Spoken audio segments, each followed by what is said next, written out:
Radhika Iyer. It's a lovely evening at Chennai, just by the side of the Bay of Bengal. And today is a very special episode because I have a very lovely human being to chat with. To introduce him, I'm not going to say cliche things like he's a man who has a very inspiring story of rags to riches. Neither am I going to say he's the Oscar winner for India, the first ever to win an Oscar for sound mixing. But Resul Pookutty, who's the guest on my show today, I've been with him on his road trip in Chennai, and I realized that this is the man who doesn't really hear anything. He's the man who listens all the time and listens really carefully. Resul, thanks very much. I appreciate very much that you've taken your time off that big movie Ndiran and joined us on this interview. Thank you. How's Chennai treating you? Great, great. The food, the people, and the sounds of Chennai. Yeah, great. And you're actually working on a composition which you've called Sounds of Chennai. What's that Sounds of Chennai? It makes me very curious because I belong to Chennai, and the only different sounds that I hear in Chennai is of course the language and the vendors screaming in a particular dialect. But what's it that you're trying to convey when you say Sounds of Chennai? See, cinema, what we do in cinema, I mean, because it's an audiovisual medium, what you see, 50% of it you're also hearing. Most of the time you don't realize what you're hearing. We are a set of people who are working behind the camera, who are making selective hearing for a discerning audience, you know. When I say that a selective hearing means we are consciously making the audience hear what we want them to hear and make them feel in a particular way, the way that we want them to feel about a particular sequences. So that in an effect it comes out as a composition, you know. Like but a musician. What's the sound of Chennai? I mean, every city has the same traffic noise, it has, I mean, the same own, except for the language and the culture, but how will you, through the sound, what's the sound that a city can make apart from traffic and... Many, you know, even the traffic can differ, you know. If Bombay is full of Fiat cars or taxis, then Calcutta is full of ambassadors, you know. Chennai is completely, the rickshaws are completely different than what you hear in Bombay, you know. Chennai has a lot more motorbikes, mopeds, you know. So the characteristics of every city changes. It's not just for you, probably maybe one traffic sound. I am hearing maybe hundreds of layers of traffic within that one sound that you are hearing. So in filmmaking, what we do is collect maybe millions of sounds like that and put it together and put it across the audience as an emotional experience. Okay, let me ask this sound scientist, because I can hear a wave sound, and to me, maybe whichever beach I go to, I can hear the wave noise, and I perhaps not call it a noise but a sound.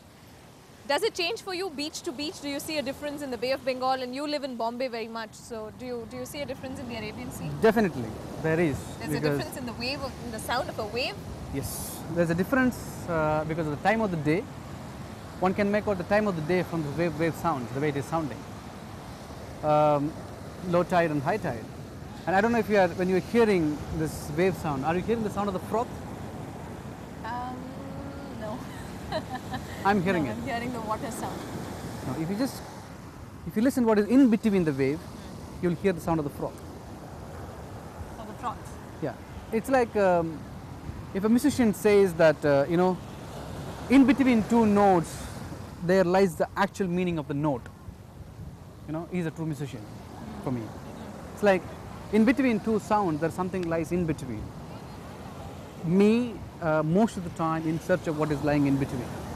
You know, for me, wherever I go, I look at the place as a sound experience. You know, when we are in a seashore like this, you feel calm and quiet. Yes. That's because you're hearing long expressions of sound.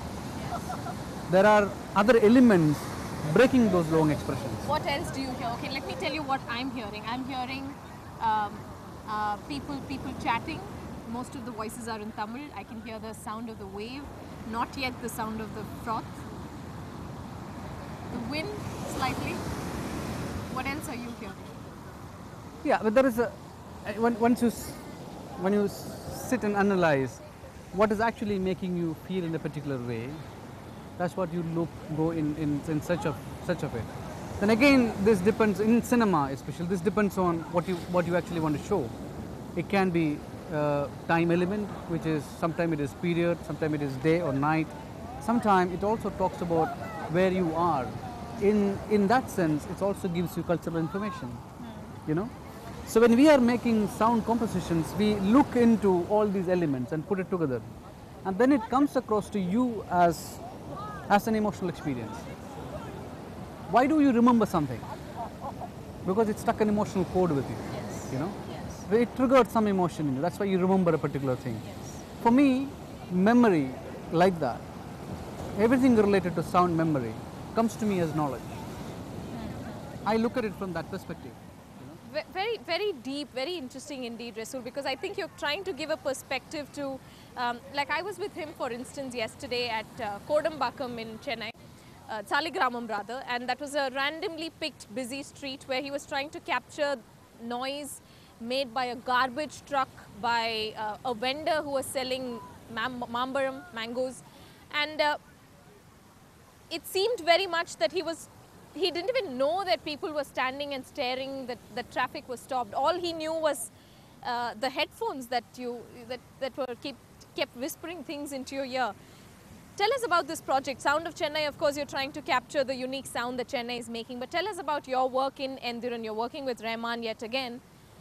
What exactly are you wanting to give Rahman? No, Endiran, essentially, it's a movie, a Tamil movie, a clean entertainer. Begins in a very normal Chennai that we know of, a scientist who's working there and who invents something which is something way beyond his time, and things happens around that, and that leads into a lot of chaos. That's the whole story of the movie. It's quite like I would say larger than life experience cinema at one level. That's what James Cameron keep doing, or people behind Batman doing, or Matrix, those kind of movies does to you. That's cinema in a commercial format, in a commercial framework. That's how it works. So Endiran essentially is a film like that, not a very an artistic or a film that talks about visual languages or auditory experience or anything of that sort. Within that realm of commercial cinema, what I'm trying to do is, okay, I've been given an opportunity to see Chennai and understand Chennai. I'm trying to understand it But from you that belong to perspective. the South very much. I'm afraid you cannot call yourself a Mumbaiker just yet. I think the South will be offended because he belongs to Kerala and we all know that. And he always calls himself, come to Mumbai. I saw him at the sets yesterday and he kept telling his production guys, come to Mumbai, apna Mumbai aao, and we'll take good care of you. You don't belong to the South, do you at all? But this is the first time I'm working in a Tamil movie, and last year I did a Malayalam movie. Even though I am from South, I never worked in Tamil or South Indian industry. Yes. But when I finished as a film student, I came here first. I sat outside Kamal Hassan's house 2 hours to convince him to do live sound in Indian cinema. I thought he would be one person who would do that and bring Oscar to India, and as every other South Indian who believed in him like that. It never worked out, or never was willing to believe in When a was youngster. This? When was this? 10 years ago? In 1995. 95, more than a decade now. Yeah, when he called me to congratulate on an Oscar nomination, I told him 15 years ago I sat in your office. Remember we met and we talked about Chachi Charsobis. I was supposed to record sound for you and it didn't happen. And he was like, He didn't remember? He did remember, but he was dumbstruck. Is that you? Yeah. And nice of him, much later in an award ceremony where I was being honored, he waited till my award came in, and he wished me and said, look, I waited for you this time. How nice. Yeah, How it's rewarding. yeah. So for me, it's like homecoming. I never lived in Chennai. I never understood the underbelly of Chennai or understood the nitty-gritty of this town. And So how this is Rajnikant liking this whole experience of live sound that you're doing? First of all- I hear you changed the entire setup to almost what was in Slumdog. Almost like, it's not the same, but almost like. See, first time when I came to meet Shankar discussing this movie, and I saw an ordinary person walking into the office, and I was sitting and deeply discussing with Shankar, and I saw someone came and sat next to me, And I looked up and it was Rajinikanth, you know, flying, black hair and white beard, a normal khadi kurta and wearing a chappal. And I just couldn't believe the biggest actor of Asia. And he came just to see me. Wow. And he has seen everything in the Oscar run. He knew everybody. He asked every of my family member, you know, what are they doing? My sister, my brother. He said, "Oh, Danny boy, muttam kodutha oru pongal illaya, umma illaya, adu yaru?" You know, he even I was amazed by his memory and he remembers. And he said, you know, getting an Oscar is something completely different, and he was very, very happy that someone like me has got it and taken, and you know, so it began there. You know, then I was to do the movie. I wanted to do like the way. See, my hearing is always how I hear natural sounds. You know, I detest the sound of dubbing. You know, a very lifeless sound. Very, you know, somebody is speaking into the microphone in a dead room. I never liked those because I am conditioned to listen everything in a natural way. You know, that's where I began my work, because if I am able to convince my audience something very natural, I think they believe in me. And once they believe in me, then I can take them to any level. If I offered you Mirchi Bhaji, which is right here at the Besanagar beach, would you be concentrating on the splash of the oil sound? And you know, are you that conscious of what takes place around you in terms of sound? I am conscious because I keep listening. I am conscious. I can't sleep in a room if the tubelet is humming, and I can't sleep close to a kitchen because I hear the sound of the fridge. So it is a bit difficult for me. Even the sound of the fridge? Yes, you need pin drop silence when you sleep? I hear it. So I have my bedroom back home in Bombay is very well sealed. It's soundproof, absolutely. That's interesting.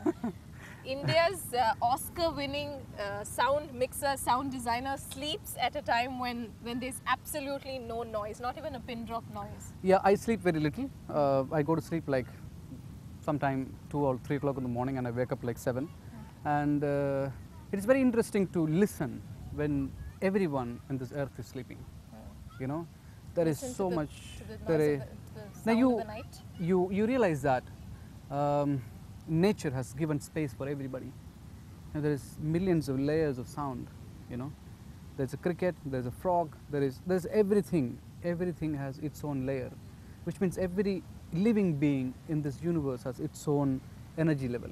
You know, and for me that is frequency, and for me that is what we call a dynamic range. You know, they are all organized like the way this atmosphere is organized. So there is also a sound layer to it.